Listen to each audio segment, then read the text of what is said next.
Hello viewers, আসসালামু আলাইকুম। আমি একটু মজার রেসিপি নিয়ে হাজির হলাম। আজকে আমার রেসিপিটির নাম হচ্ছে চিতল মাছের মুইঠা। তো দেখতে পাচ্ছেন এখানে আমি চিতল মাছটাকে নিয়েছি এভাবে করে, আলু সিদ্ধ নিয়েছি, পেঁয়াজ কুচি নিয়েছি, কাঁচামরিচ কুচি নিয়েছি, স্বাদ মতো লবণ দিলাম,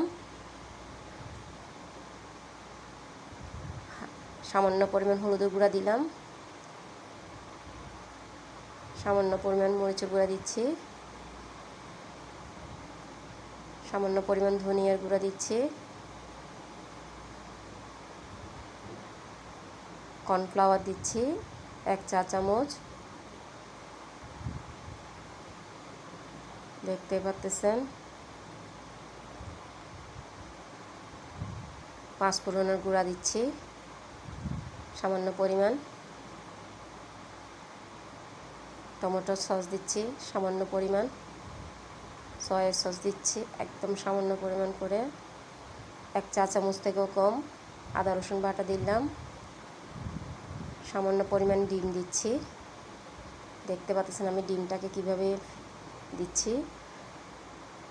আর সমস্ত উপকরণ দিয়ে আমি এগুলো মেখে নেব। দেখতে পাচ্ছেন আমি কিভাবে মেখে নিয়েছি। আর এইভাবে করে কিন্তু আমি চিতল মাছের মুইঠাটা তৈরি করে নেব।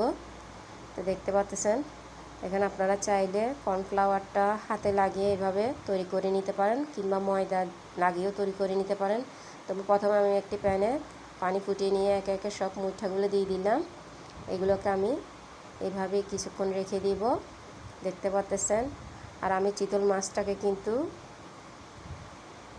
থেতো করে নিয়ে চামচ দিয়ে মাছটাকে বের করে নিয়েছি, কাঁটাগুলো যাতে না থাকে।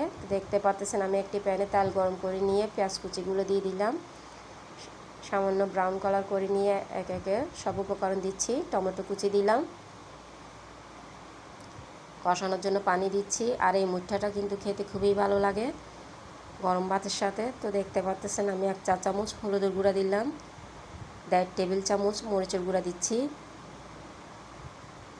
সামান্য পরিমাণ ধনিয়ার গুঁড়া দিলাম, স্বাদ মতো লবণ দিচ্ছি, টমেটো সস দিচ্ছি,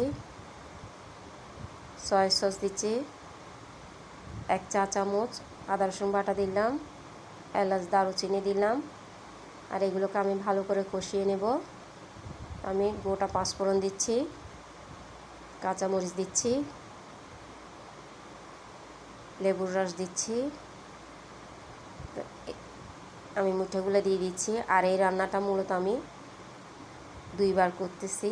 প্রথমে 1 বার করলাম, এরপর আজকে আবার রান্না করতেছি যেহেতু, তাই ভাবলাম আপনাদের সাথে শেয়ার করে। তো দেখতে পাচ্ছেন মশলা তৈরি হয়ে গেল আমার চিতল মাছের মুইঠা।